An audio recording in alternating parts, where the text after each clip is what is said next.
wonderfully as well.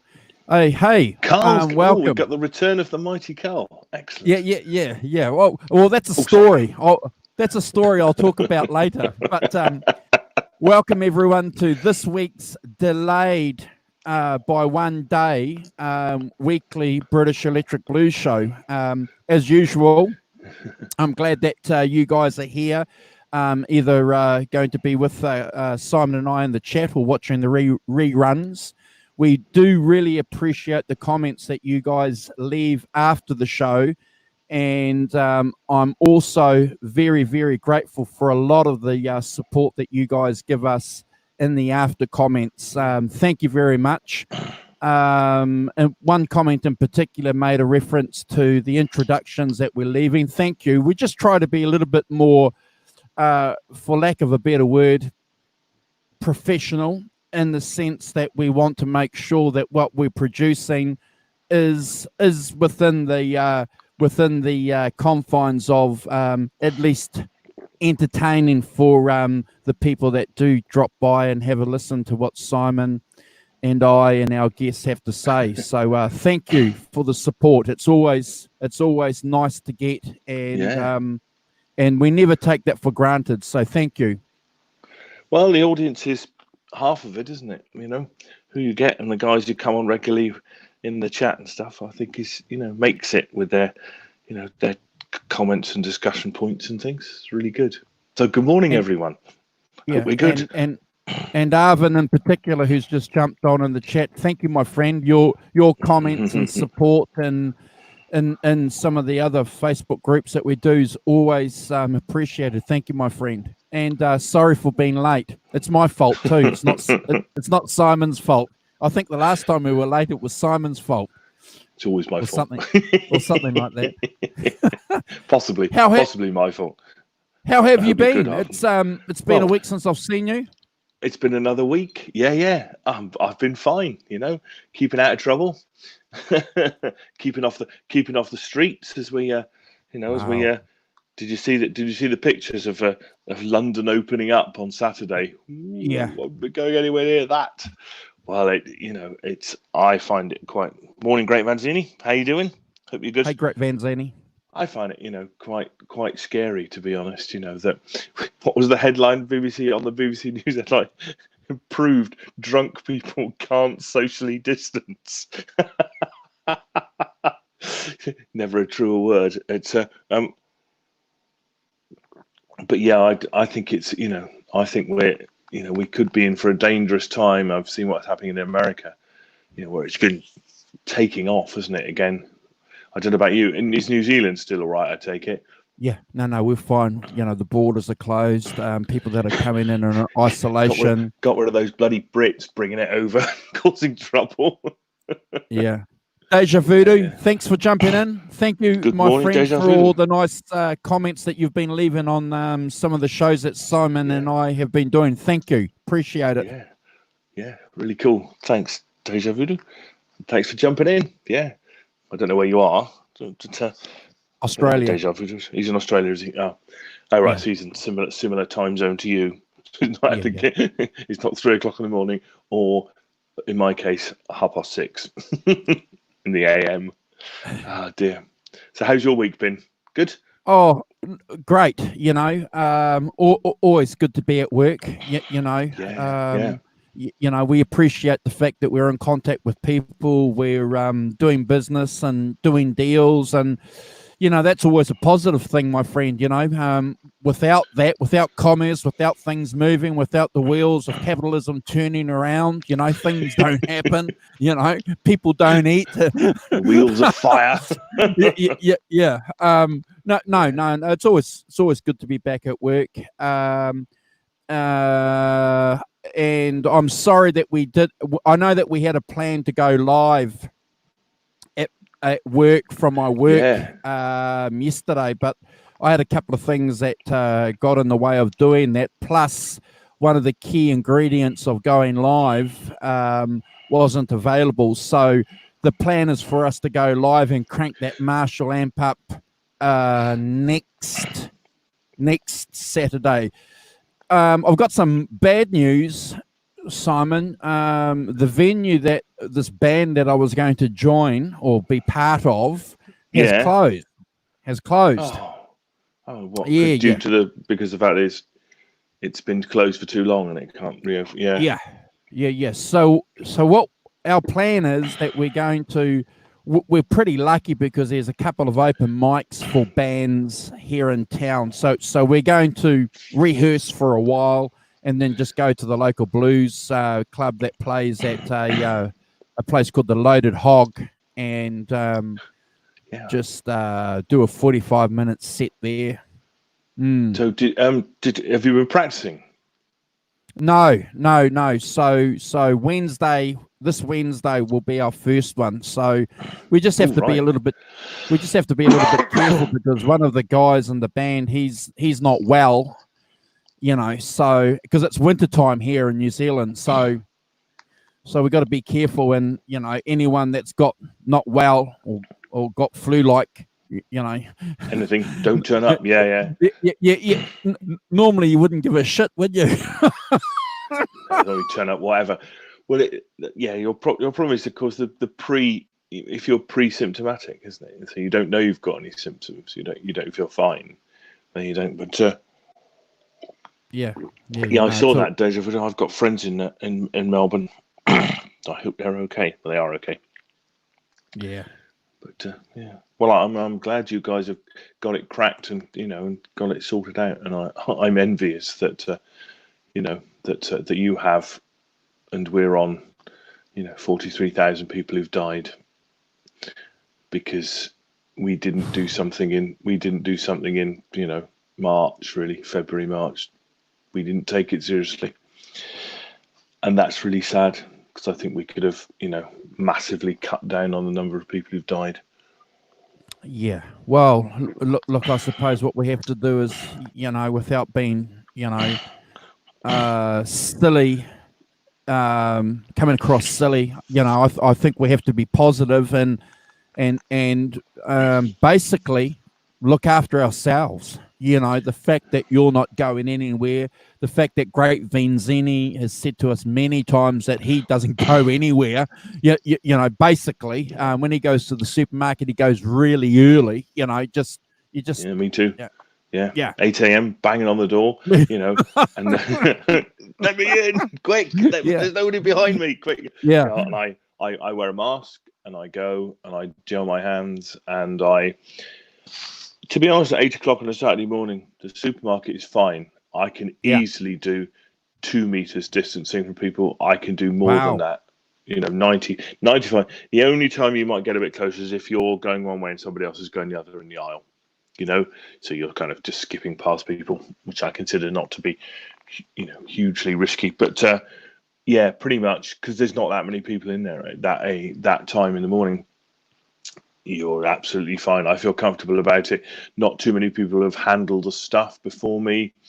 Obviously, somebody's putting it out on the shelves and things, but trying to keep my hands away from my face and gel up as soon as I get back in the car. So far, so good. But I'm not going to be rushing off down to the village pub. I know it opened yesterday. In fact, the guy who runs it, Andrew, his mum lives next door to me. So I've known him for a long time. He's a cool guy, but he decided not to open on Saturday because he thought it might be a bit too hairy. So he opened yesterday. And to our North American friends too, we should also be extending happy birthday to America. Yesterday was July the 4th. So always Independence Day. Always a big historical event that's worth shouting about and celebrating. I'm not celebrating. They used to be ours. How troublesome do you think that is? Naughty Simon. Stop that now. Sorry,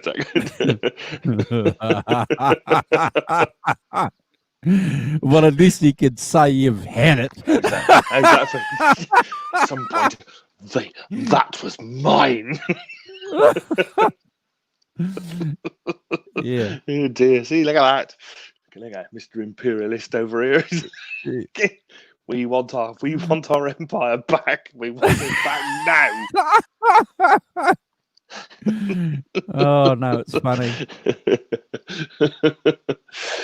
Sorry, American team, Arvin and Great Vanzini misbehaving in the back as usual. And a couple of days before that, it was Canada Day. So to our Canadian friends, happy birthday. See, there's another one. Yeah. Happy birthday to our Canucks. Oh dear. Yeah.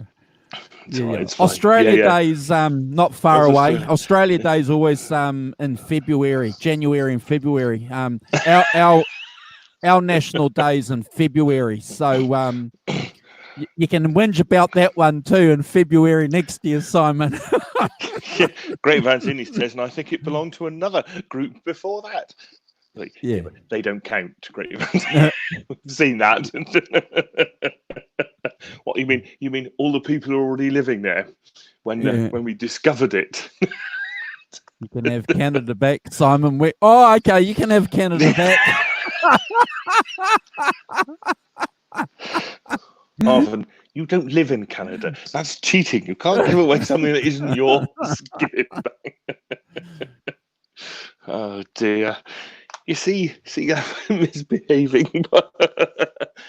Simon misbehaves. Oh dear.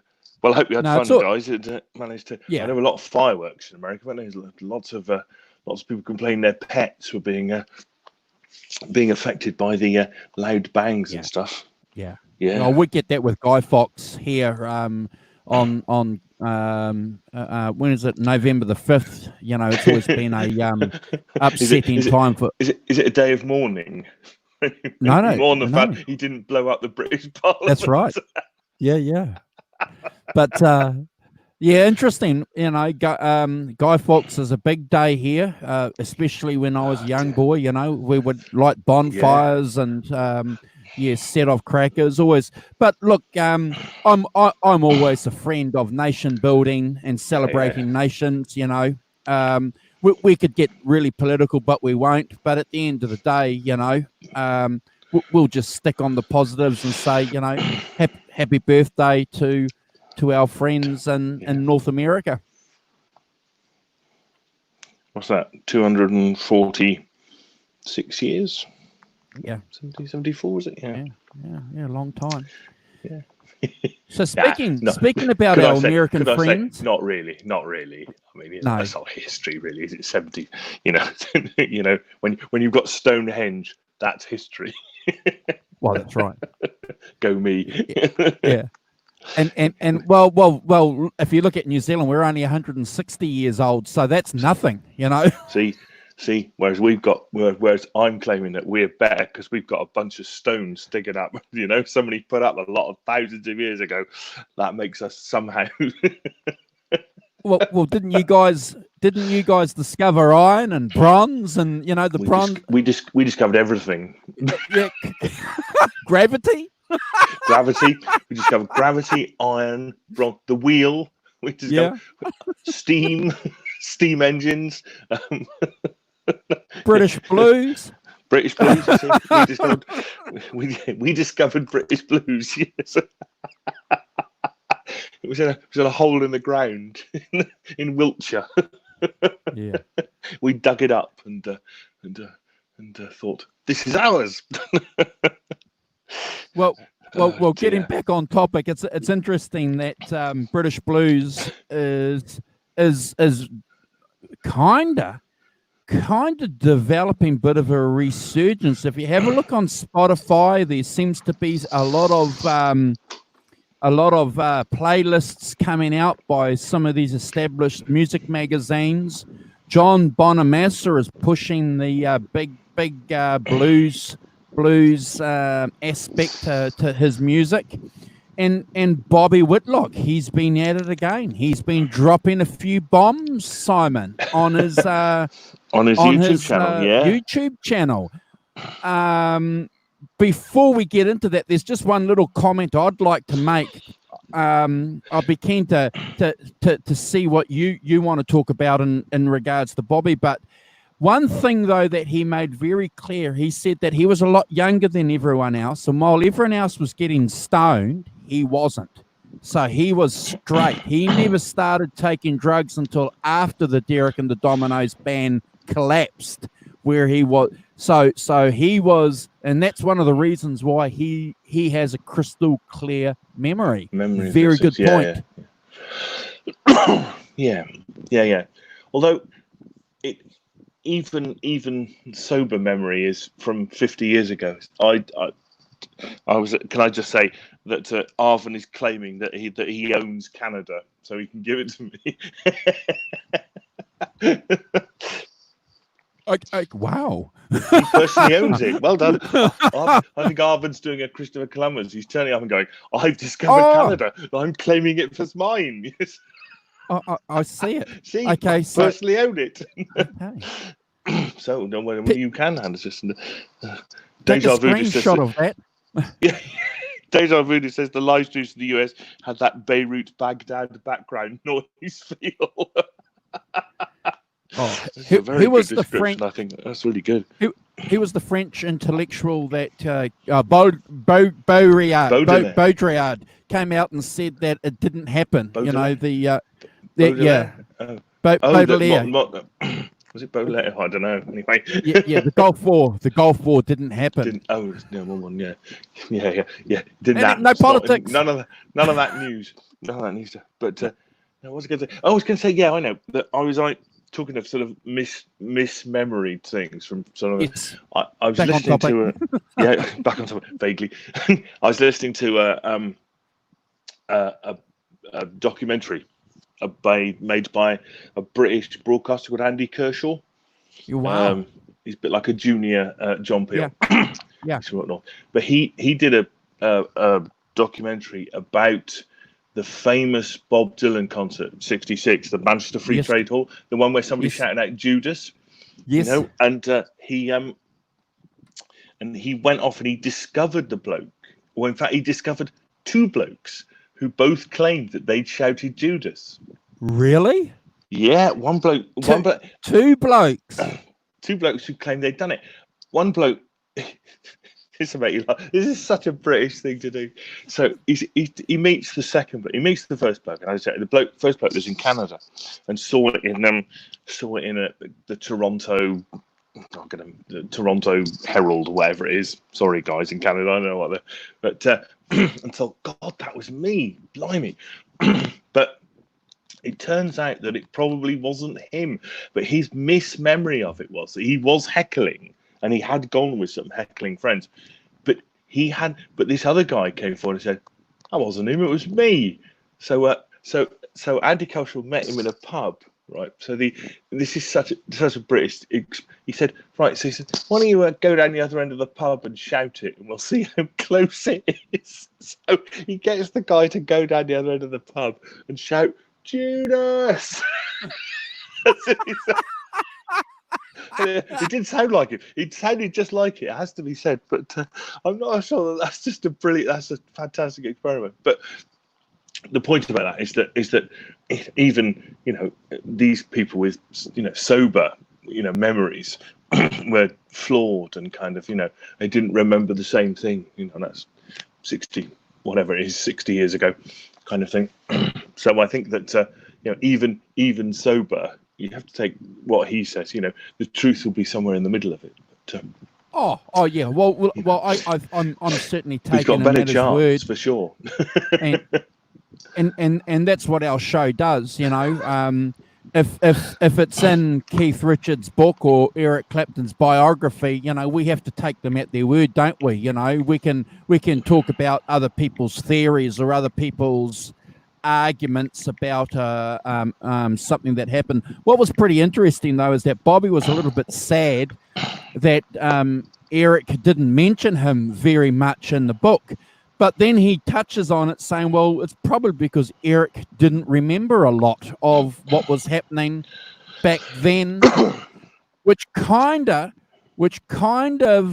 rings true, because Eric mentions many times that he can't remember a lot. He can't even remember what gear he was using, Simon. So, you know, it it doesn't surprise me that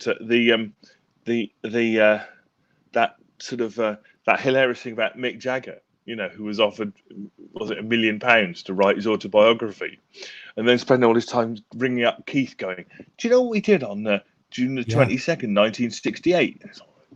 You're writing a book, aren't you?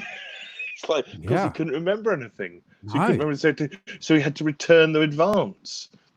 So apparently his memory, but his memory's always been very poor, according to Bill Wyman. Bill Wyman's documentary that came out a couple of years ago. He said back in the 60s, Mick couldn't remember what they did last week. But how does that reconcile with the fact that he's the brains behind the business side of things? So obviously you don't need a great memory to run the business juggernaut that's the Rolling Stones.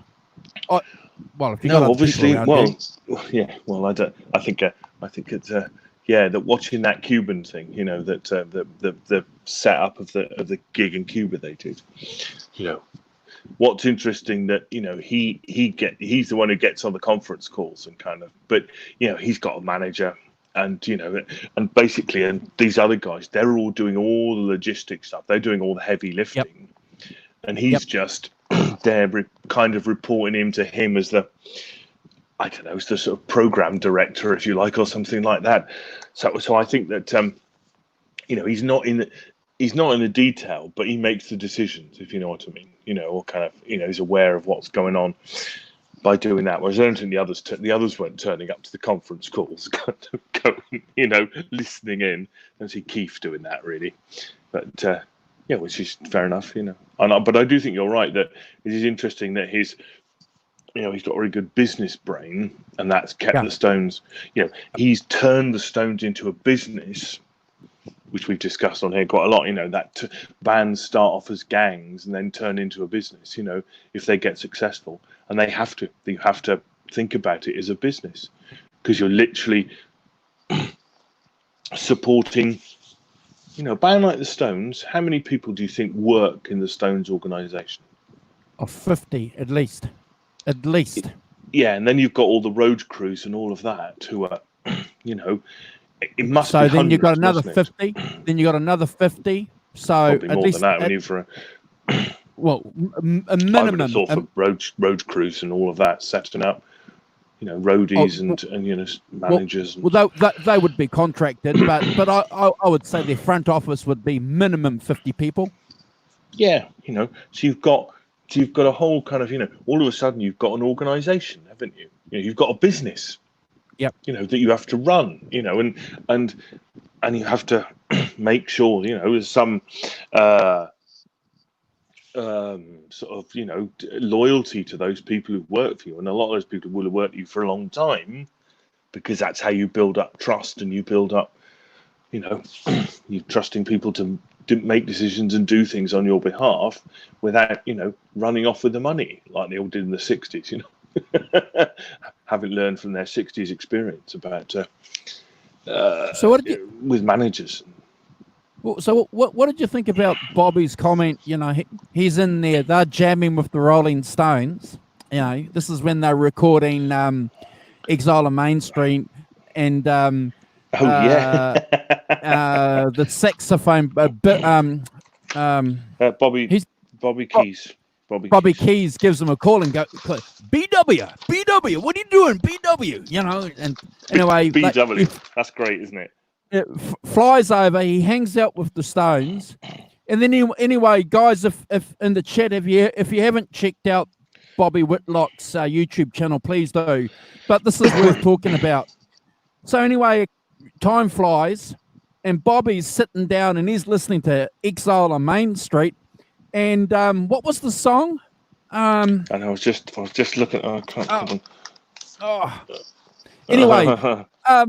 Anyway, there's a piano playing, intro, dun, dun, dun, dun, dun, dun, and Bobby's going, holy shit, that's me. Wait a minute, that's And for years they told people that it was Keith, and he said Keith wasn't even in the room. There. No.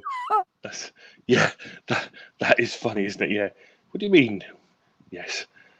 Yeah, and that's right. And they sort of vamped it out, hadn't they? Because Mick wanted that kind of southern gospel-y feel to it, doesn't he? I don't know what I've seen Keith play the keyboards. He didn't seem to play a sort of southern gospel feel to it, frankly. Okay, I'll find the song. I've got Spotify. Yeah, I'm just having a look for it as well. I just want to see her face. That's right. Just want to see her face. Yeah. So that's Bobby Keys. Keys. Bobby Whitlock. Yes, Bobby Whitlock. Yeah, he's given all the credit. The Stones renowned for their magnanimous giving of credits to people. Oh my gosh! Oh my gosh! Yeah. Well, I did. Yeah. Very interesting. It is. Yeah. I mean, but those sort of nuggets and those sort of things. I mean, it's absolutely. Do you think in their defence the Stones could actually remember when they went back?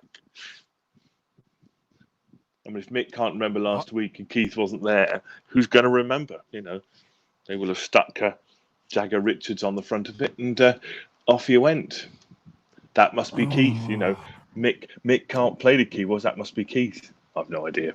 But I'd like to think, Simon. I would like to think that what you're saying is what's happened. I would like to think that amongst all the bottles of red wine, all the joints and everything else, that when they decided that they were going to use it, and Mick must, Keith must, because he's the piano player, so it must have been Keith.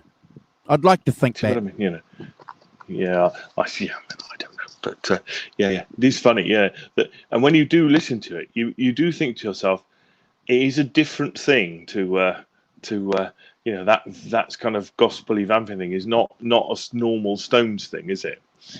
Nicky Hopkins isn't playing that, and no. And what's his name? Ian Stewart. Ian Stewart is not playing that. He's a boogie woogie piano player. That's right. Not playing that gospel-y thing. So yeah, you do kind of think. And as I said, I watched that Keith Richards doc on Netflix a couple of weeks ago. And he was playing a bit of keyboards in that, but he didn't play like that. He's very good, isn't he? He's very good though, playing that. It's quite interesting, that, isn't it? How quite a few things. I tell you what's turned up in the last couple of weeks. Things like what people talking about. I know what it is. I don't know if you watched any. Have you watched any of the Joe Bonamassa interviews with people? Oh, many. He's got many he's of done them. half a dozen. No, but he's been interviewing people on his YouTube channel. Yep. He's interviewed, really good in the last few weeks through the lockdown things. But one of the things that's come out of those is how many people started off playing horns and trumpets. Yeah. I started off playing a trumpet, and then I progressed to guitar. And it seems to be, that's one of the things. What other instruments did they learn when they were kids to kind of, start them off before they started playing guitars? And quite, especially the Americans, seemingly, all kind of started playing something else first. Like Eddie Van Halen started and played the piano. Before he played the guitar, he learned to play the piano. And I guess, and as we've discussed on here, that there's that great British tradition of having a piano in your front room.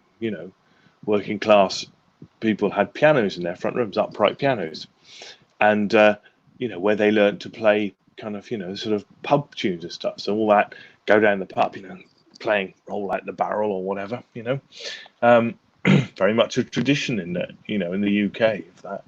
And people learning the piano. So, I must have picked it up. It must have been in his house, a piano. I think one of the reasons why a lot of these American guys and girls, one of their first experiences with playing music, from one of the videos that I saw recently, and we don't have this tradition here in New Zealand, but North America, in America especially, they have marching bands. So Yeah, yeah, so at high school level, you go there, you're given a trombone or a trumpet, and you're taught pretty basic chords, and you go along, and you've got the marching band, and you go to the prep rally, and so that's yeah. from what I understand. I kind of like this. I kind of like I'm making some chords here, and that gives you the confidence, Simon, to go out and form a band, and let's go and buy some guitars. Yeah, true. Yes, yeah. I said it's about marching bands, isn't it? Yeah, because it's still brass instruments, isn't it? That's the point. Is it's a brass instrument. That's correct. That people, and that playing in in churches as well. It's very big, isn't it? Big in the 60s. That they always had bands in churches, which is not something that happens here very well. It's happened later than that. That they. See, we used to have really good grade school. See, Great Manzini's making the point. We used to have very, great school programs, which is interesting, where people learn instruments. But as you say, alongside that, marching bands, and also playing. I was listening to an interview with an American guitar player called Kirk Fletcher. He's played with Joe Bonamassa. But he's a lovely bloke, Kirk. But yeah, he was talking about he learned to play the guitar because his dad was a preacher, so he learned to play in church. That's what he learned from his brother, playing in church and doing that, which is, as I say, not something that I don't know about you. It's not something that happens here really. I mean, a bit more now. People have got acoustic guitars and stuff, and it's a bit since probably the mid to late 70s, probably 80s, but not in the 60s. That's where Bobby Whitlock said that he learnt to play the piano. Certainly while he was brought up in a church attending family, and they used to go and sing a little bit and stuff like that. But he said that his exposure to playing the piano was at high school level. At grade school, I think, which is their like primary school, and he took to it like a duck to water. But again, what's really interesting, though, Simon, is that these guys never read music. I think who was the drummer? I think Gordon. The drummer. Jim Gordon, yeah. I think Jim Gordon. Maybe the guys in the chat might be able to confirm that, but I can't remember exactly. But I think he may have been able to read music. It's interesting that Great Manzini is saying in high school they had marching bands, jazz bands, and of course choir in public schools and churches. And Arvin is saying that his mum was always playing the piano at home. Playing music seemed like a really normal thing to do. Yeah. So my guess at Great Manzini, did you learn to read music at all? Whilst doing marching bands and jazz bands and stuff. I would assume you had. I could be wrong, but yeah, I would assume that. I've seen some of the chords that they use. They just show you how to do the chords, right? And it's like reading tabs. At high school level, I picked up a trumpet a couple of years ago and tried to play, whack out some Miles Davis stuff, but I just didn't have the ability to do it. I could pump a couple of chords out, but yeah, I never had the ability. But always appreciate the fact that people do. But that's one of the great things about the American system is that they had these elementary, and I mean that respectfully, these elementary forms of music, which gave a lot of the guys that we listened to their first exposure into playing music. And I think that's the key, Simon. And Bobby talks about it too. It's not playing singularly or by yourself individually. that was the key. The key for him was playing together in a band. Yeah. But you kind of, if you're going to play in church and stuff, that's something you're going to get, isn't it? Because they seem to have these kind of gospel bands, don't they? Where they're accompanying choirs and stuff. Deja Vu says it was a lesson that a slacker like me could look forward to. Bit of a sleeping at the back with your Deja Vu. What did you play in those lessons? Did you learn some kind of brass instrument? I took folk guitar. Oh, there you are. So basic folk guitars are not much reading music. It's of learning some stuff by whatever. Yeah, that's interesting. Yeah, see, probably a lot more. I mean, I was at school, from the mid '60s, right, to primary school, and there wasn't really any music. My dad used to complain about it to the headmaster, because he was a composer. He used to complain about it to the headmaster, and he would come and do some stuff. My dad at the school. Can you imagine how embarrassing that is? Your own dad's turning up to do stuff at school when you're 8 or 9 years old. It's quite terrible. But when we moved to Bristol when I was 10, even in Bristol, also we did have music lessons. We did have a music lesson every week, but I can't. The thing about it that, of course, they never caught on was that, a very funny thing that happened was that, people took music grudgingly, and there was a bit of, the odd person played an instrument and stuff, but most of us just went along and kind of, muttered a lot at the back, did what Deja Voodoo said, sit there. And but we didn't. I don't remember what we did, but it was a bit of maybe playing the triangle or something. But then we got to our exams when we were 15, 16, and one of the things you could do in one of your English exams was do a talk about something you did, and you should have seen the number of people who turned up with guitars. It was unbelievable. And you thought to yourself, none of these people do music, and they all played a guitar. What's that about?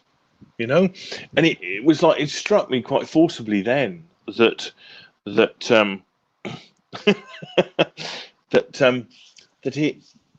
they'd missed the trick completely, and that all these people were musical, did have instruments, but they didn't have trumpets, they had guitars, because that's what they wanted to play, because that's what they were into. Me too. I didn't do my talk on that, but so I think it's that they missed it in the UK. We kind of missed it out until I think now it's a completely different kettle of fish. My local secondary school has guitars hanging on the wall, and electronic, all sorts of stuff. You can do all kinds of stuff in it. But in the late 70s, certainly nothing of the sort. Deja Vu says he only did recorder officially.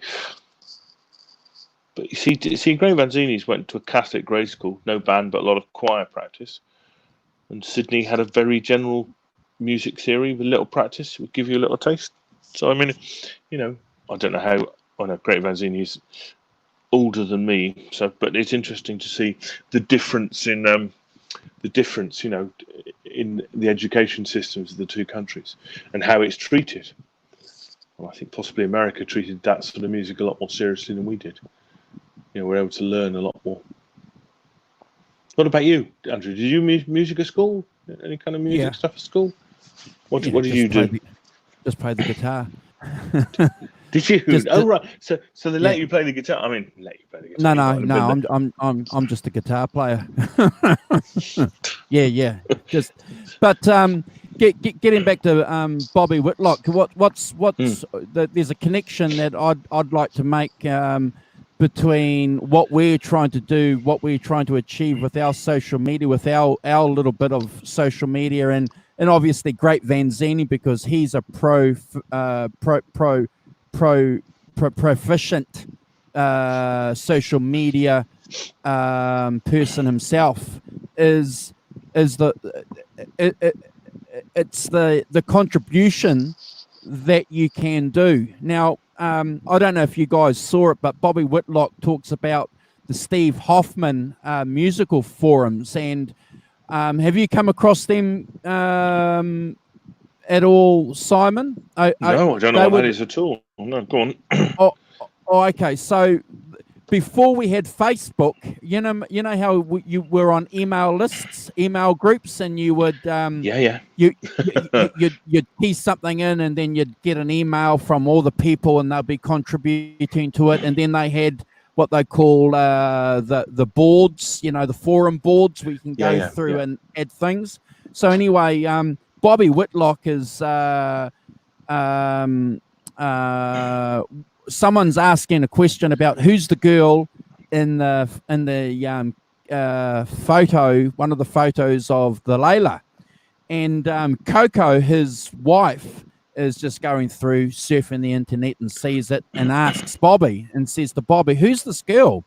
And so he goes, oh, blah, blah, blah. And he jumps on and he sees the question that's been asked here, on a forum like this. In the forum, right, so, yeah. So he answers the question, and then all of a sudden he's getting asked all these questions, Simon, by people like by people like you and I, all these fans, and he's never been, he's not getting asked the same question twice, and that's what leads him. I didn't realize he had a book out, so I've ordered his book. Yeah, but that's what's led him to coming back with all these memories, because people were asking him and couldn't understand in his mind why people would be interested in what was happening. Yeah, I'm just looking at it now. Steve Hoffman's music forums. Yeah, yes, yes, where it's exactly that. It's a boards, isn't it, where you can pose questions and people answer them and stuff. And you can go there and give your reviews or anything like that on anything. You don't have to be an expert. But very interesting. That again, how social media plays a positive role in getting a lot of this information out, because probably we wouldn't have had that. Maybe we wouldn't have had the book. And he was never interested in writing the book. He was forced, kind of to write it. Which again is pretty interesting, because a lot of these guys that we admire, who want to write books, a lot of publishing houses, Simon, don't want to print your book because they're not interested in what you have to say. And I guess they don't think you're, famous enough to sell 1 million copies, kind of thing. So I think you have to do it by slightly other routes, don't you? Or specialist publishing houses or something like that. I'm gonna have to, I don't know. Yeah. Look, I've got no idea on how many books.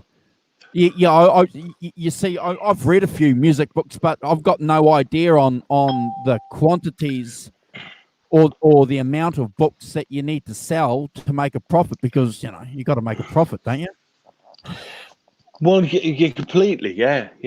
And how does, I presume that someone like Keith Richards, his book, sells a lot, and that's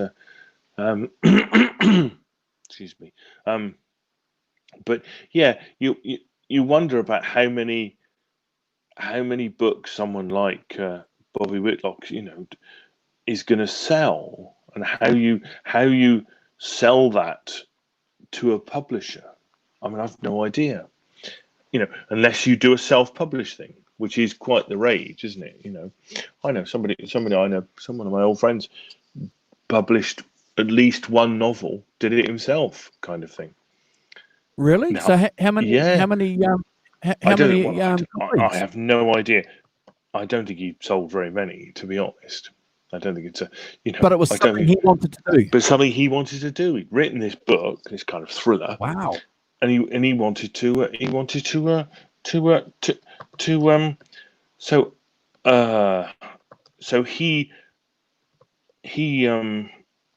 yes, he self-published.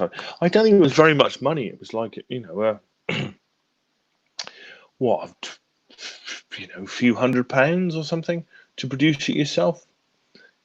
One of the advantages of doing it yourself is, obviously it's a few £100 and you're not paying for a lot of publishing, big publishing houses, infrastructure to pay for.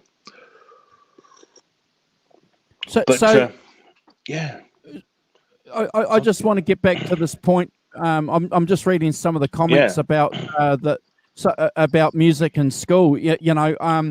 Look, yeah. Look, I don't know. I've got no opinion on music in school and how that goes to you as I've got no opinion because I was never really interested in the school curriculum of music at school. I was never interested in playing the triangle or the tambourine or anything. I just wanted to play the guitar. Yeah. And I don't know, as I said, as I've described, I'm older than you, but in the, what was I, secondary school, I was 69 to 75, and there was nothing for the guitarist in that the early 70s. There was nothing for a guitar player. The guitar wasn't kind of, I don't know, it was considered not a proper instrument or something. So all those people who had guitars were learning them outside of school and not engaging. The music department wasn't engaging with them because it, I think probably in that hangover period, it didn't consider it to be important or worthy, or Well, the Beatles were playing guitars blooming at pop school, music. not in music classes. They were playing them during lunchtime, weren't they? And skiving off school to go and play their guitars. So, and you're not long after them, are you? No, I'm. Well, no, I'm not. Well, I mean, they were in the 50s. They were at school in the 50s, whereas I'm in the early 70s. So I'm 15 years. Okay. So younger than how old's McCartney now? He must be in his mid 70s at least, isn't he? So were they playing guitars at school as an instrument when you were at school? They weren't. No. No. Okay. Nobody. Wow. Nobody I knew played guitar in school. You didn't bring it into school. He's 78, so he's born in 42, so 52. Yeah, so he's playing in the mid to late 50s, whereas I'm talking about the early 70s. Okay. So it's and we should say happy birthday to Ringo Starr, 80 years old. Ringo's 80. But, so no, I didn't, and so I'm interested in other people's experience, really, of because I say the guitar was just was outside of any secondary school music department's sort of range of knowledge at all, really.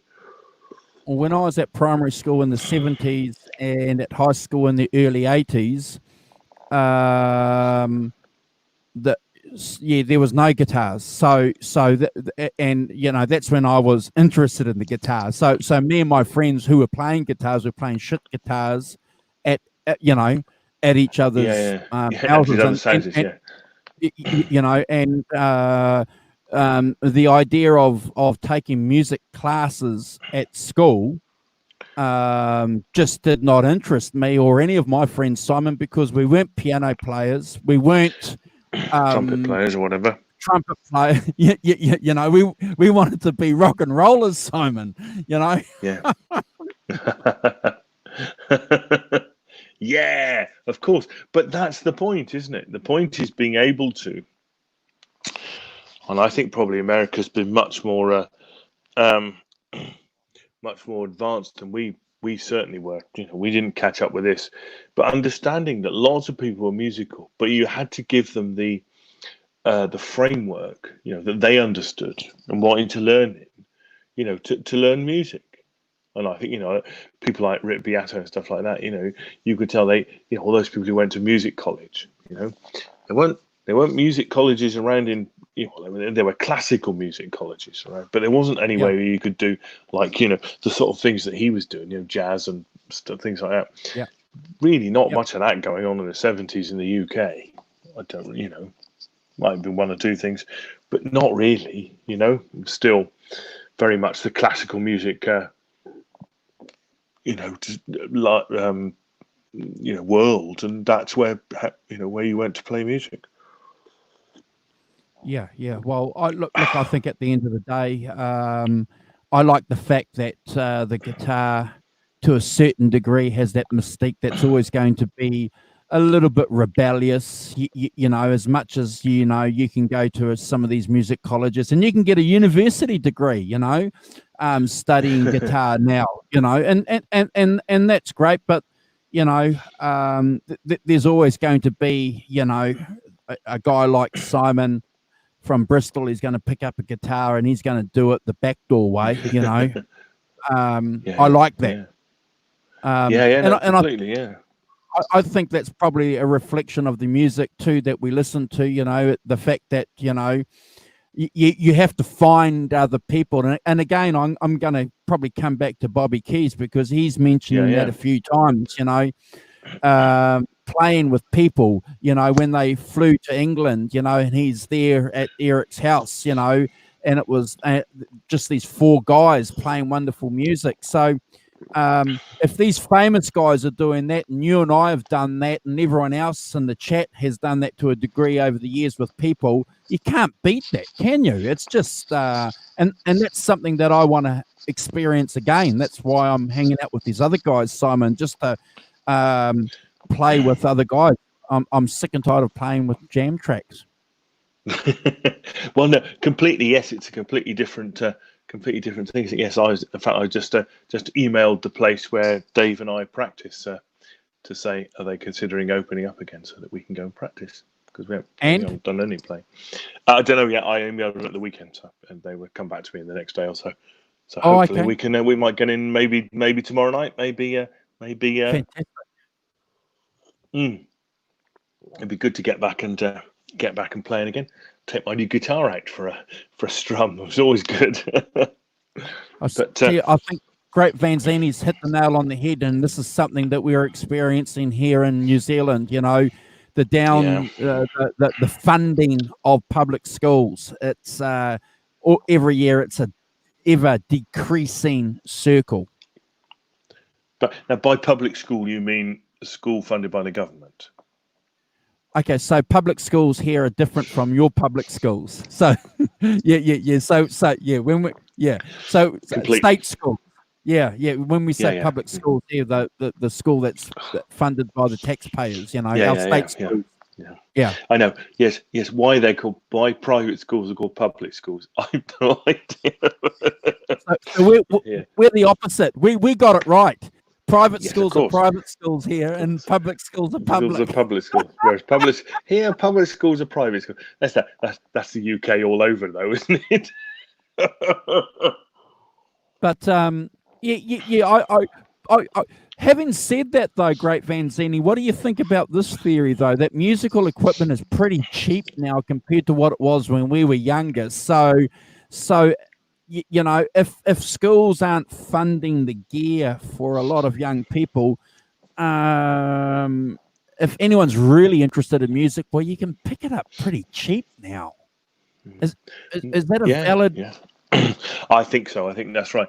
As I say, my local secondary school, where my middle daughter Saskia went, they've got their music department is amazing. There's guitars everywhere, cheap kind of guitars, but nevertheless, you could pick them up and get a tune out of them.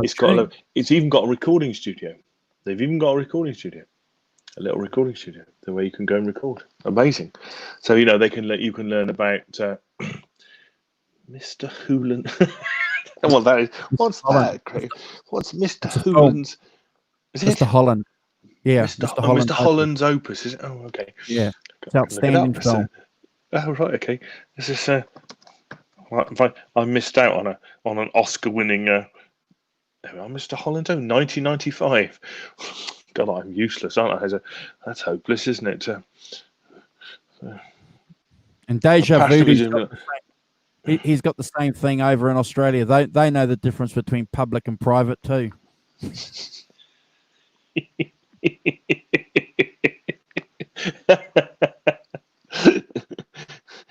Oh dear. It's you just found my pet peeve. So did I? What you mean? Things aren't what they're described. Yes. It's most annoying. Let's have a look. Mr. Holland's opus is a nightmare. Yeah, see, and Arvin's making cheap guitars and music lessons at the music store now. Yeah, good point. yes, and lots of music Yeah. shops and stuff like that, and do music lessons and stuff for kids. And Yeah. so there's a huge amount more outlet for that kind of music. Yes, Great Van, I agree. You can buy a decent Fender for £100, can't you? Yeah. Squires are absolutely fine as guitars. Yeah. You can play gigs with those and all sorts of stuff. And Yeah. so it was, I know, yes. Whereas in my day, certainly it was all out of school. All out of school. I had a brilliant story the other day about some kids in the 69, 70. Some kids, they formed a band at school, not very good kind of school covers band, and they played at this free sort of concert, for somewhere in London, open air thing, and just they finished, and just as they finished, this young guy, ran on the stage and said, "Do you know I'm So Glad by Cream?" Right, and so they went, "Yeah, all right, yeah, whatever," So they crashed into not a very good version of for this bloke to sing. Right, the bloke turned out to be David Bowie. Can you imagine? He was 69. Before he got famous, he too was, he's doing that. Please don't. Yeah, they turned up time. Can you play I'm So Glad? Apparently, they did a not very good version with David Bowie of I'm So Glad. Wow. It's amazing. See, Great Vanzini says one of his high schools has won Grammys. Yeah, Deja Vu, you're right. See, the Water Bear place in Brighton, and there's BIM as well, which is another kind of, I don't know whether they have them in, certainly, what's it called? I can't remember what. I better find it. I can't remember what BIM is called, but BIM is Brighton. Basically, you can do music degrees, British and Irish Modern Music Institute. So it has 8 independent colleges with over 6,700 students. And Wow. a friend of mine is head of songwriting at the Bristol one, which is why I know about it particularly. But it is a place where, I tell you, the most famous alumni of the Bristol one is a singer-songwriter called George Ezra. Have you heard of George Ezra? No, not come across George. You check him out. He's really good. Okay. He's got an amazing voice. He's basically a singer-songwriter. But check him out. He's really good. But Gerald, when they have their sort of end of year concert, Gerald put him on his own. I think he put him on like last or something. Yeah, and all are you mad? He said, "You wait." So he comes out on his own. If you've only heard him sing, he's got an amazing voice. He just turned up, and he just killed the place just with one person, electric and acoustic guitar. Oh wow! Because he's that good. But he's really good. So a couple of weeks ago, guys, in the chat, we were supposed to have a friend that pops up in the chat every now and again. A guy from New York, a guy called Carlos. And Carlos is a good friend of ours. Yeah, he's been a friend through social media for a couple of years. He's a Van Halen nut, but he picked up he's also a Clapton Brian nut May as well. Yeah, a Red Special. So hopefully he's going to join us at some stage and talk about that. But in the interim, I kind of started thinking a little bit about, Brian May and how great a guitar player he is, and remembered that he did the Starfleet project with Eddie Van Halen back in the early 80s. Now, when I was a young guy, we found out about that, like a lot of things, through guitar and music magazines. And we always thought that was an interesting combination, Brian May and Eddie Van Halen. So I never heard that album, Simon, myself, until about 15 years later, through the advent of the computer and social media. And if you guys haven't checked it out, there's a song on there, a 12-minute jam called Surprise, Surprise, Blues Breaker. And it's got basically Brian May and Eddie. If you guys ever thought that Eddie Van Halen didn't or couldn't play blues, check it out. It's fantastic. It's not on Spotify. It's on YouTube. There's about 4 or 5 different videos of it on YouTube. They're not playing live, but it was recorded live. So, yeah. This is from 85, is it?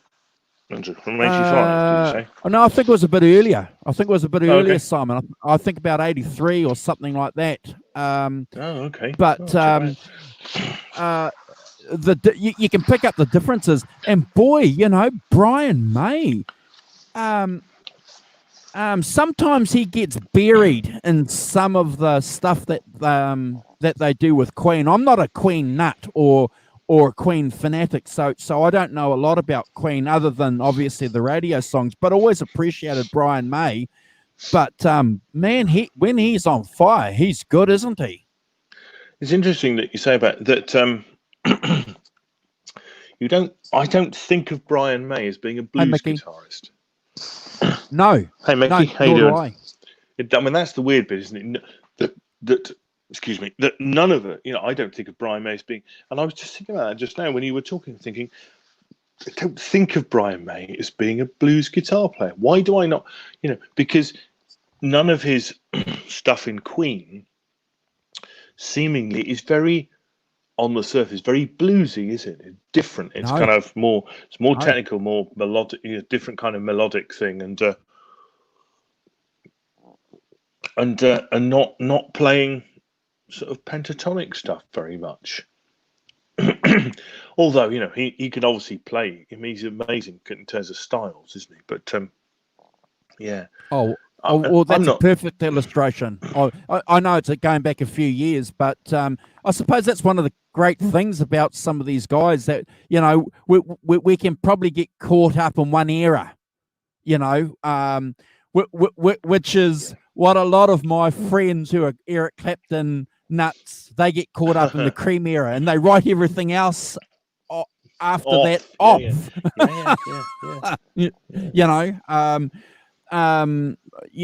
Obviously we try not to. You try and dip your toes into other aspects or other parts of their career.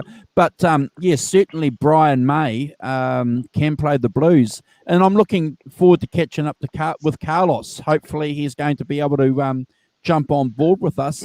But having said that, though, before I forget, if you guys want to do some homework, Simon and I are pleased to announce that we're going to have Chad on in the next couple of weeks. He's got 5 weeks off. Arvin, I think you guys are in Canada have got your summer holidays or something like that. He's a school teacher, so he's got 5 weeks off. So he's promised to join Simon and I for a couple of shows, and he's going to deep dive with us into the Eric Clapton's Journeyman album. And so, can I just also, while we're on that subject, Simon, just share something with you? I was watching the Johnny Bean show last night, and they were talking about Eric Clapton and the Soldano amps. And that's right, yeah. In the 80s, it's pretty interesting that that those guys didn't know that Clapton played them. That Clapton was Clapton and who's the guy from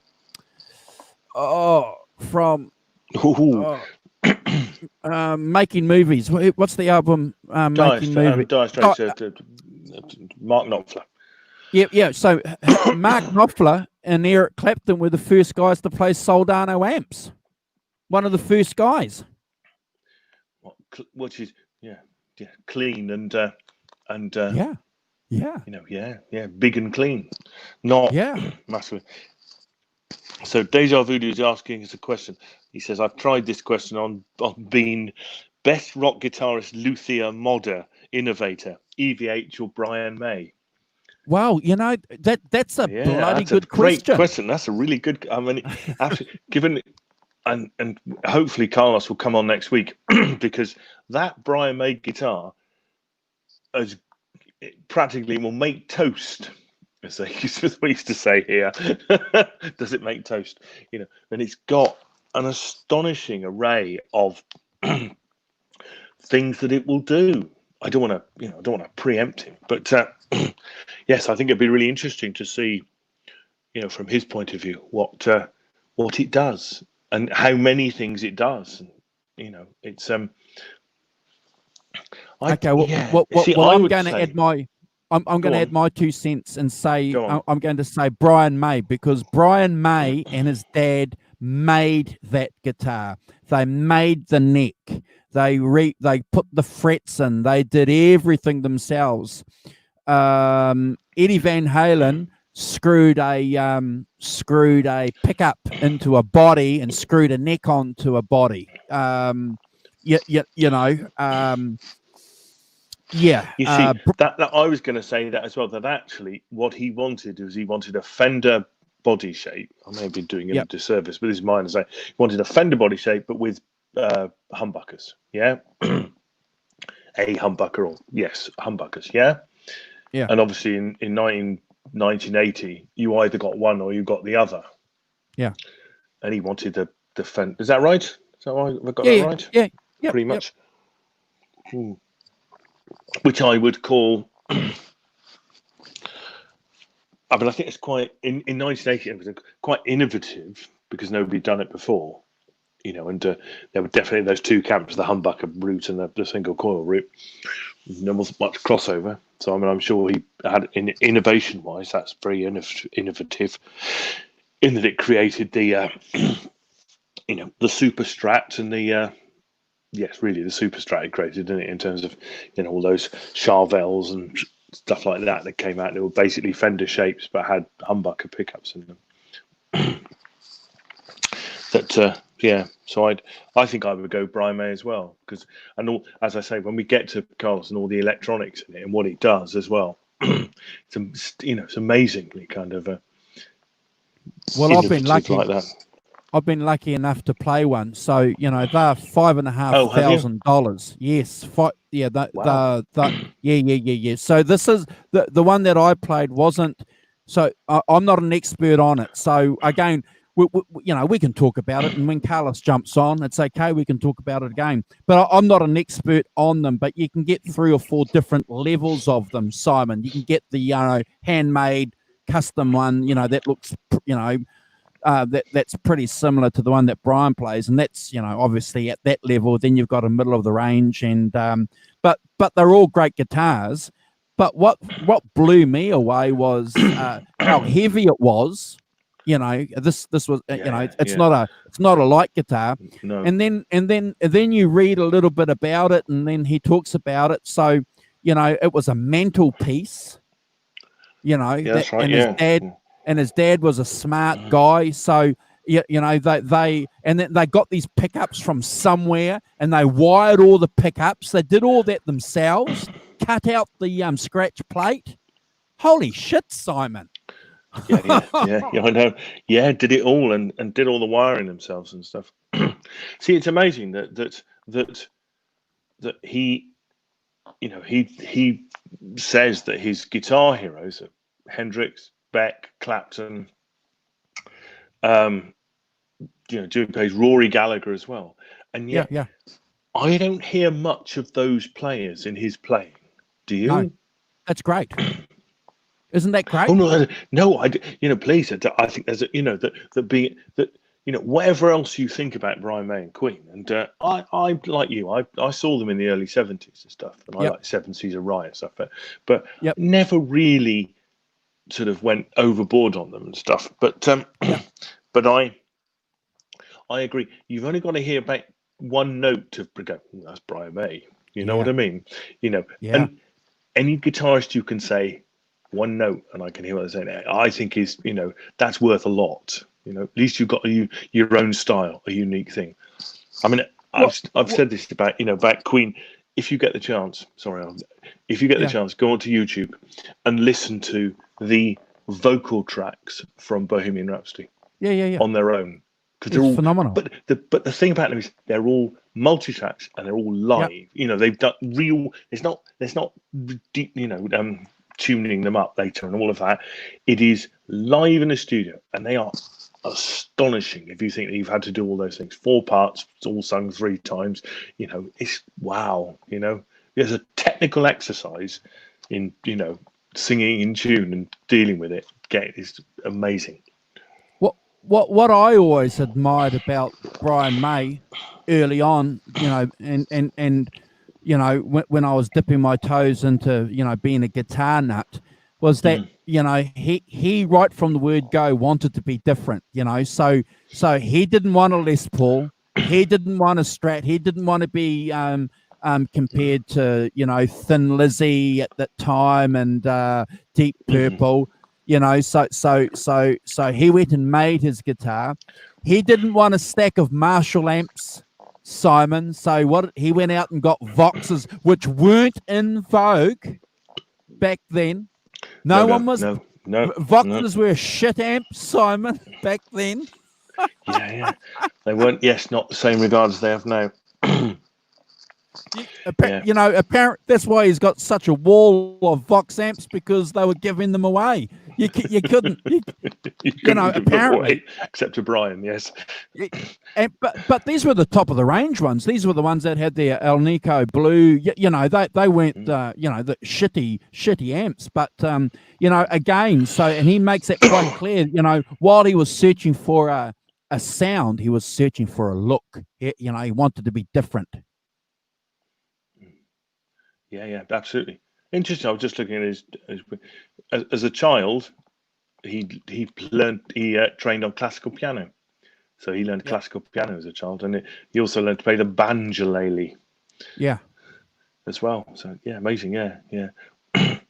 That kind of that kind of, as we've discussed on here, that kind of easier way into stringed instruments, banjos, ukuleles, and stuff, which is all the rage now, I hear.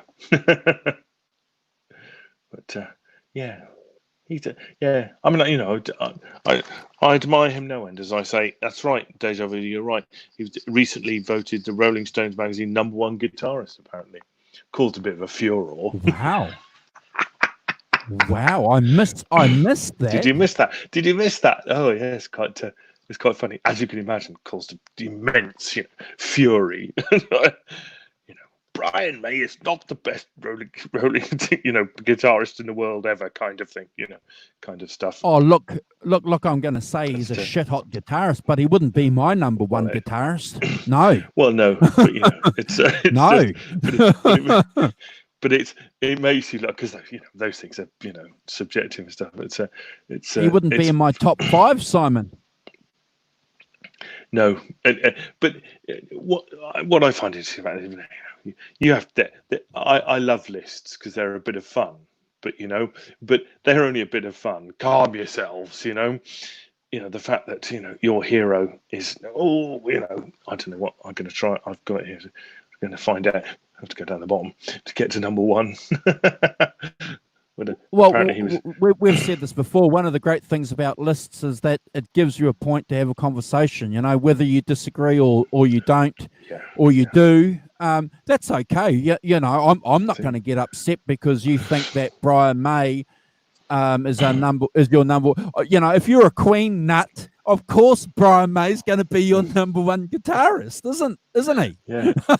Jerry Garcia, only number 46. You can hear that. Yeah. Really? If you're a Queen nut, why would Bob Marley be your #1 guitarist? Yeah. Why is the Edge further up the list than Steve Cropper? That's not right. Why is Mick Taylor only number 37? Yeah, well, that's right. So Mick Taylor would be in my top 5. Yeah, but sadly he's only number 37. So, hang on. Oh, this must be something. Is it something else? But hey, to be fair, Rolling Stones bloody they've been going downhill for a long time. I don't know. This must be something else, I think, because he's not. Maybe it wasn't Rolling Stone magazine. Maybe it was another magazine. I don't think it was Rolling Stone. Was it the Rolling Stone one? Is the #1 is in the one I'm looking at is you'd be pleased to know the #1 is Hendrix #1, 2 Clapton And 3, Jimmy Page, number 3. Yeah. Keith Richards, number 4. Jeff Beck, number 5. How is Jeff Beck a worse guitar player than Keith Richards? How does that even work?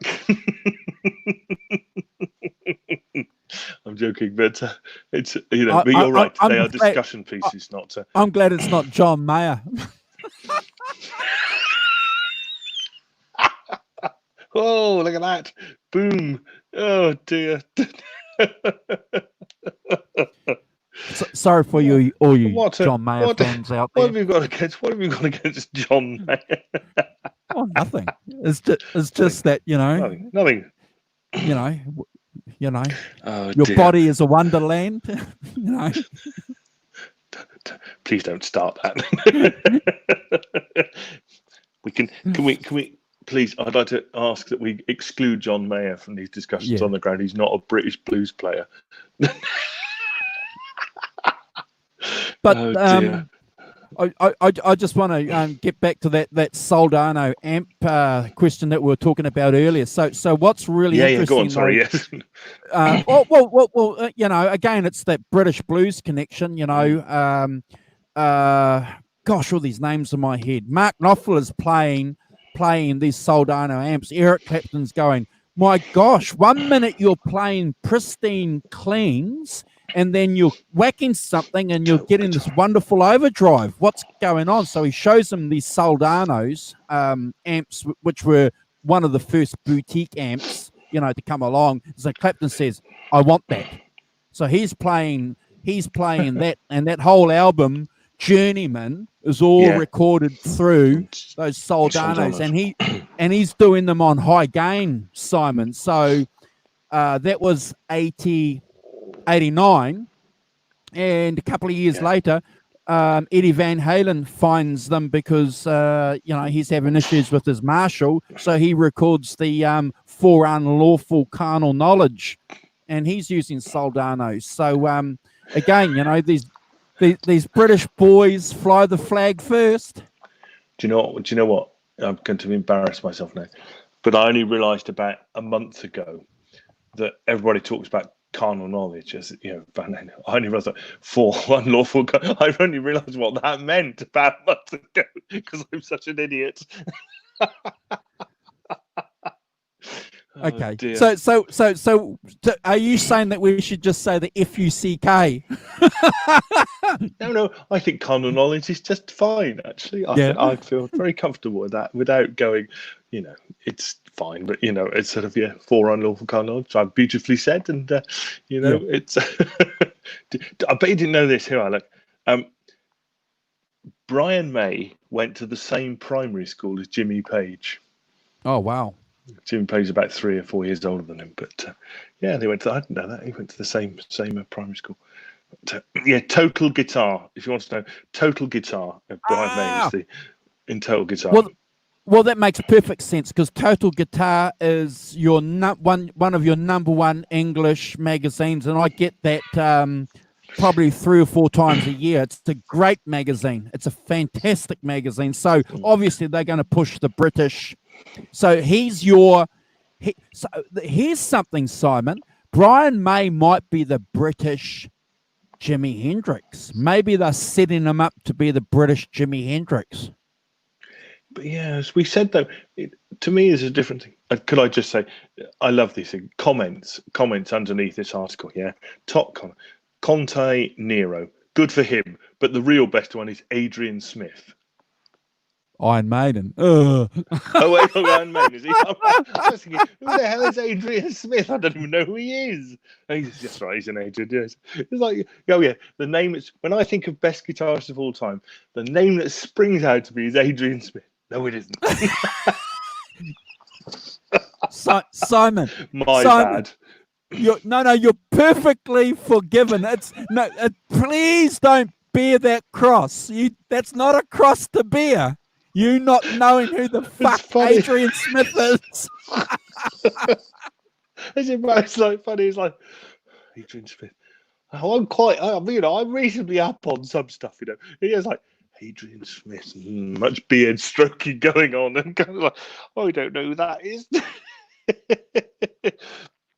Yes, deja vu, no worries. Yeah. I think quoting Jonathan Mancuda as a source may not be the best, No. unverifiable, but it's fine. Yeah. I knew what you meant. I knew completely where you were going. I knew it was, it wasn't yes, total guitar, not Rolling Stone, similar thing. But I mean, in fairness to May said, Brian May said, well, my number one is Jimi Hendrix, of course, and stuff. But yeah, I think going back to the thing about setting him up as the kind of British Jimi Hendrix kind of thing, I don't, as I say, I don't hear that. He's a much more. I don't think of Brian May as being a great jam person. Do you? No. I'm not saying comparatively as far as music, as a legend status. Oh, I see. Yeah, interesting. Okay. Yeah. I still think he'd be behind the great triumvirate of Beck, Page, and Clapton myself. But no. But he's certainly look. You could throw him in that circle. You couldn't include the Edge. You couldn't include him. To be fair, you couldn't include him in that circle, could you? I'm being respectful. No, he's much younger. I mean, the Edge is much younger. The Edge is my age, if not. And I think that what the Edge does. Now, there's an interesting thing. I think the Edge has more in common with Brian May than he does with Beck, Clapton, and Page. No argument. I'll tell you why.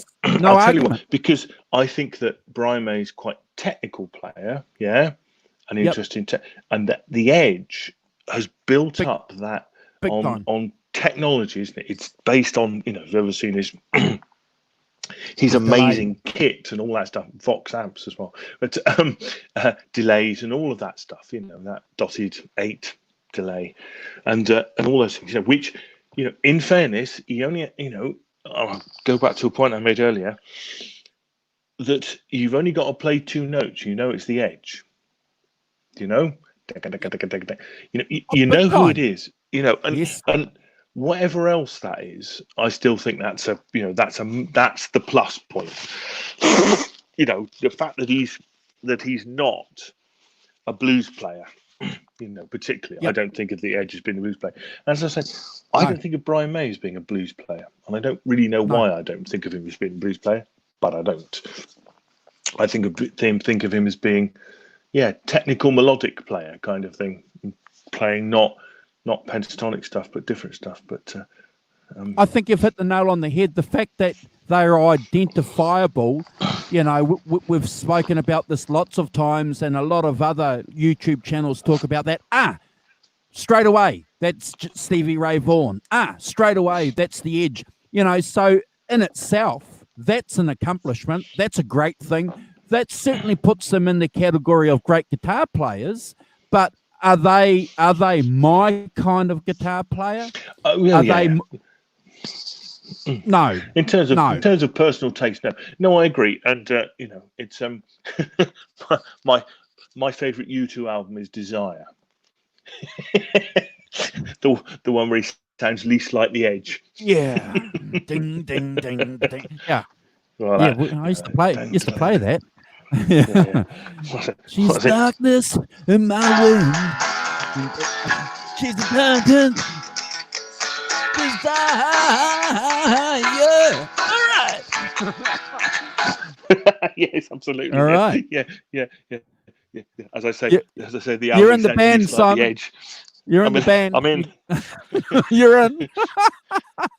No, Arvin, you're completely right, Arvin. You can't picture U2 with a different guitar player because that's the U2 sound, and anybody with an instrument that can make him sound like, and who it is after a few notes, that's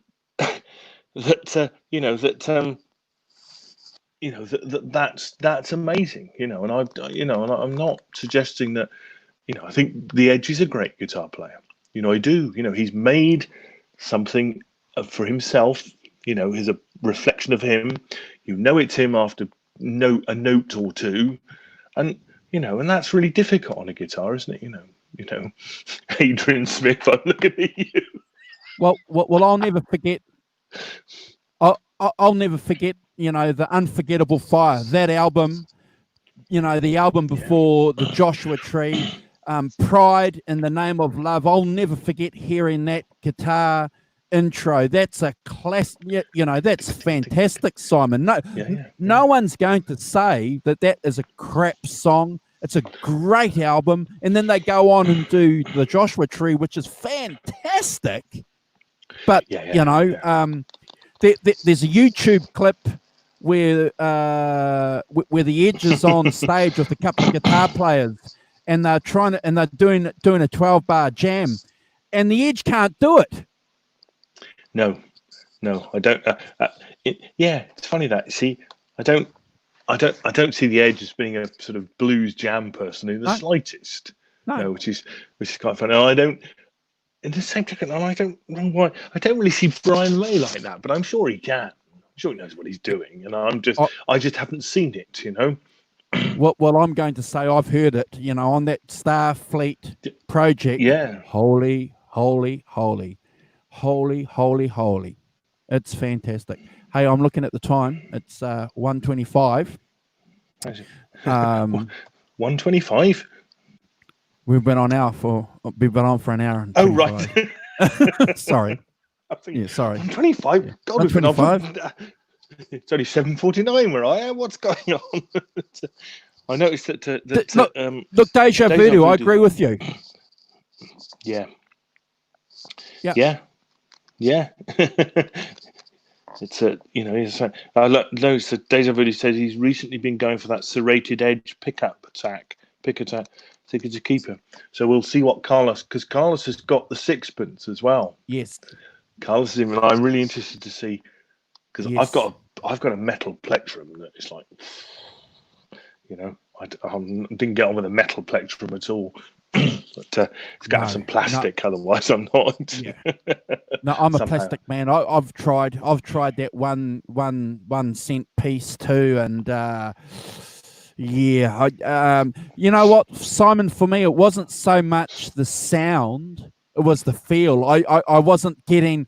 It just didn't feel good in my hand playing. Yeah.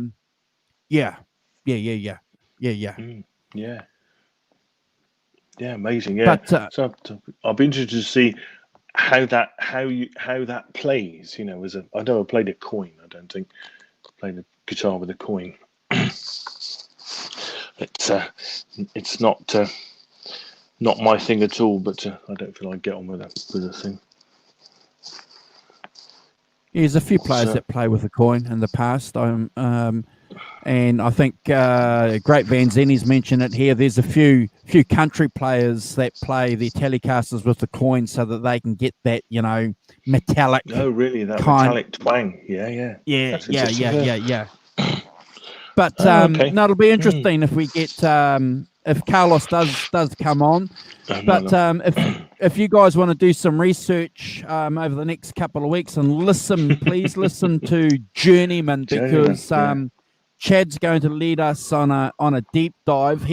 That was one of the albums that he heard at a young age that had a big effect on him. And I'm going to stick my hand up and say in 1989, I remember buying that album thinking, holy cow, Clapton's done it again.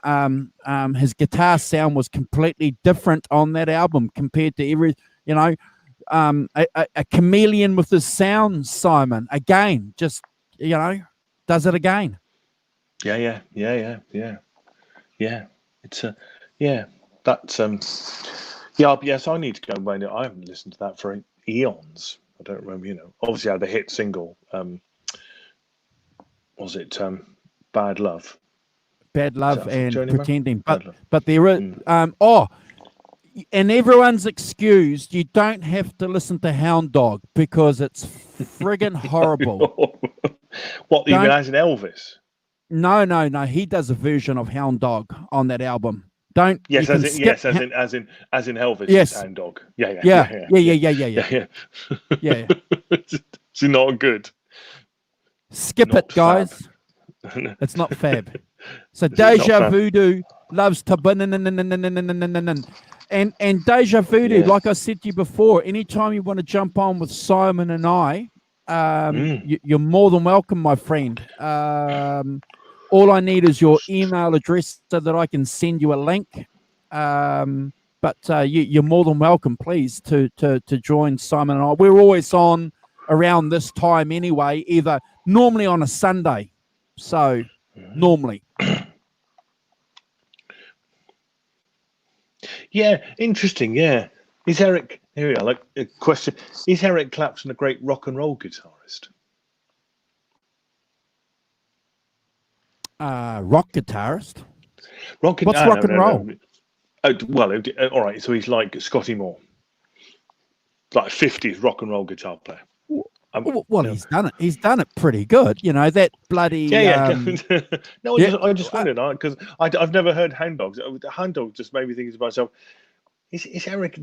Could he? I mean, I'm sure he can. You know, it's like I'm sure he can. But you know, I don't think of him as being a rock and roll guitar player. All right, go and listen to it then.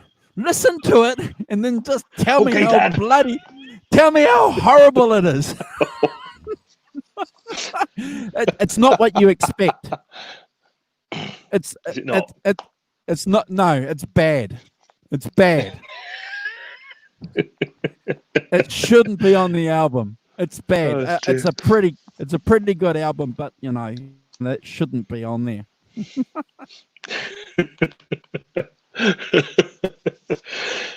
Oh dear, that's funny. No, I just wonder what your thoughts were on it because I don't think I've ever heard him play kind of rock and roll stuff. It's not rock and roll. No, is it not? He's not done to rock and roll. No, and in fact, back to the source. Had he done a rock and roll version, it may have been good. That may have been good. But I just want to do a shout out. Dear. I just want to do a shout out before I forget, Simon, to Great Vanzini, his channel, his videos, his gear reviews, his playing. Yeah, I've been watching some of those. They're good fun. Yeah. My gosh, you're playing, my friend. Always good, Great Vanzini. Yeah. Yeah. I've been really enjoying all the going through all his guitars. I could easily imagine you sitting with an amp in a wine bar somewhere, just playing what you're playing, and people just sitting back enjoying their wine and their dates, and just being around and listening to some great music. Yeah.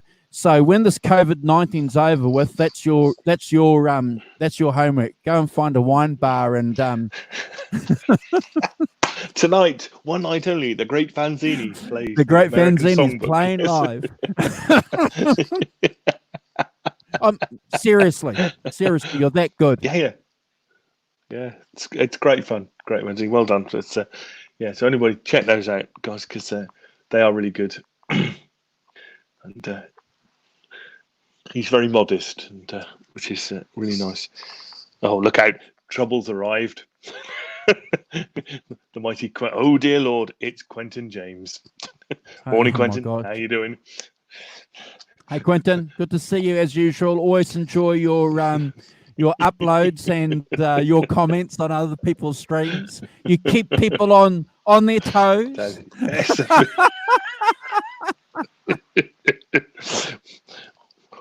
Always keen for a shout out as well, isn't he? Yes. It's Quentin. Yeah. FKNV James. Or is it Quentin FNBK? For unlawful carnal knowledge? Oh, Quentin Van Halen James. Yes. There's oblique. Yes, well done.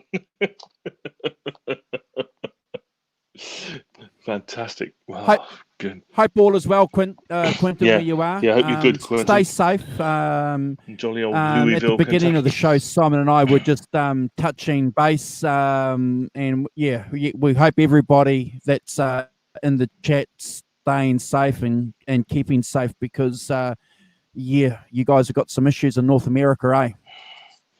Yeah. Keep away from that. You know, it's I think it's quite scary myself, all of that. But yeah. So stay away from that, Quentin. Mate, that would be bad. It's not going away soon, is it, Simon? It's not going anywhere soon. Quickly. No, I don't think so. I don't think it's going anywhere soon. I mean, until we get a vaccine. I think myself, I think that it's we have to watch ourselves very carefully.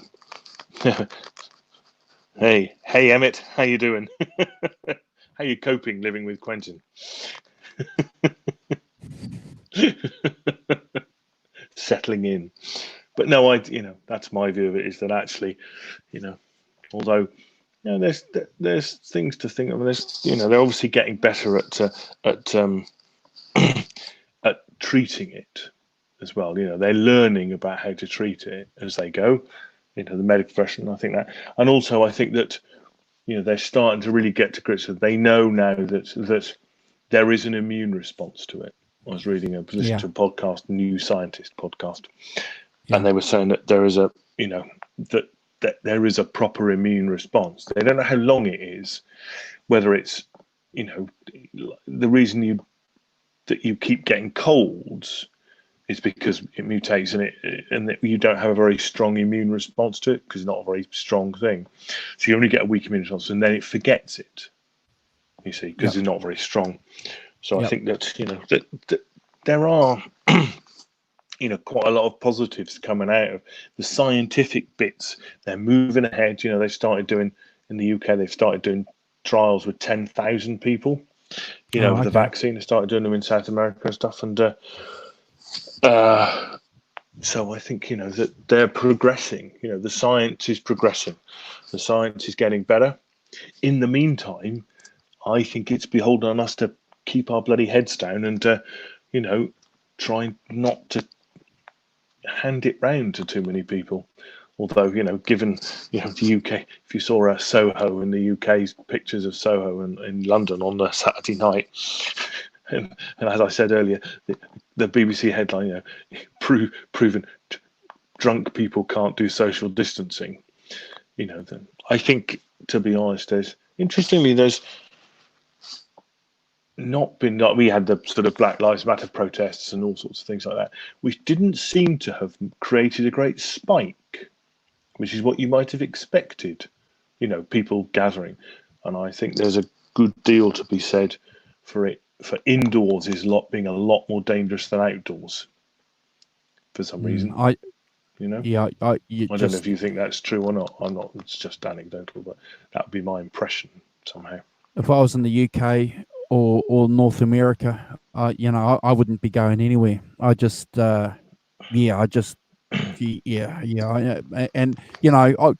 for what it's worth, I do have concerns for my friends, my social media friends. You want the best for them. You don't want people that that you come into contact with to be in harm's way. So all I can say is just keep safe, wear your masks, and as much as we are social animals, minimize your social contact. It's just it's a no-brainer. Why would you go out on the piss on a Saturday night into a bar when you just makes no sense, Simon? Well, no, I think that yeah. Yeah, that's right. I do think that's right. I started keeping away from it, and I we're opening up these sort of holiday destinations now. So Spain has opened up, but it's now got 2 areas where it's had to shut everything down and things. And it's I had planned to go to Spain on holiday in August. Not going. But you have to. But Simon, you have to go on a plane with people, and all it takes is one person. God, yeah, I'm not going on a germ-infested metal cylinder called a plane. Jeez, no way.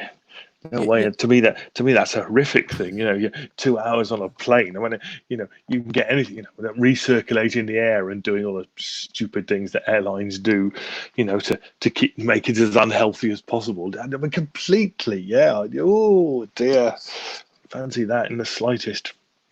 Yeah, I went to No. Spain. I had a holiday, and I caught coronavirus on my trip back.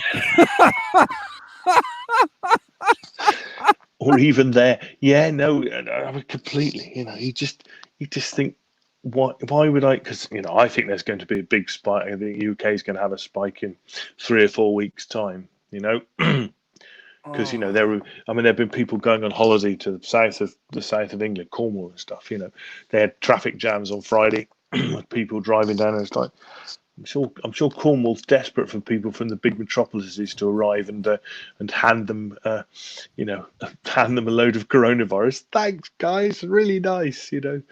Big city, you bring your big city zombies on a plane.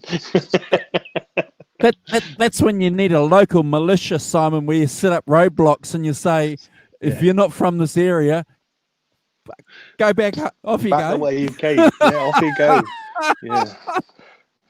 Yeah. And then you, here we are, going to be, but then you can claim you were testing your eyesight. I don't know if that means anything to you. Does that mean something to you? Yeah. Do you think that was a bit naughty? I'm sorry. Yes. I can't resist it. I was just testing. I had to drive 300 miles to test my eyesight. Oh, Yes. yeah, okay, yeah, of course. Because we're all doing that. All right, my friend. Oh, dear. All right, guys. Everyone in the chat. You've got to get ready for work. I've got dinner. I've got a really important date. I've got work. Food. Oh my gosh! Lovely. Hey, guys, so before you sound off, I just want to say thank you, Simon. Thank you for jumping on board, my friend. It's no worries. I give a lot. I give a lot of thanks to the guys in the chat, but thank you because if it wasn't for you jumping on board, giving us something to feed off and your opinions on a lot of things, we wouldn't have the show. So thank you, appreciate it. That's right. Oh, pleasure. I really enjoy it. I enjoy you and I doing it and getting some other people on and the guys in the chat. So thanks to Arvin, Great Vanzini, and Deja Voodoo, of course, been all the way through. Mickey Settlemire and the mighty Quentin James. Stay safe, Quentin. Stay out of the nonsense. And everyone else. I think that's all the people who jumped on. So and Arvin, yes, Quentin, Great Vanzini. Yeah. So thanks all for joining in. You make it what it is, and we enjoy your company and your comments a lot. It's really good. Yeah. And so we'll see you guys next Sunday morning with a bit of luck with Mr. Figueroa. I'm going to have a practice with him in the week. Okay, cool. No, that'll be good. If not, Simon and I will be on. Talking about another list. So Simon's going to compile a list. I'm going to compile a list, and we're going to talk about at the moment our favourite British blues albums. So if you guys want to start compiling your own list and seeing if that matches up with Simon's list and my list, that'll be interesting. Yeah. British blues. There we are. We've got to try and find them. See what we like. So I'm enjoying myself in the week seeing that. Yeah. Take care, everyone. Stay safe and well. Stay out of trouble. We'll see you next week.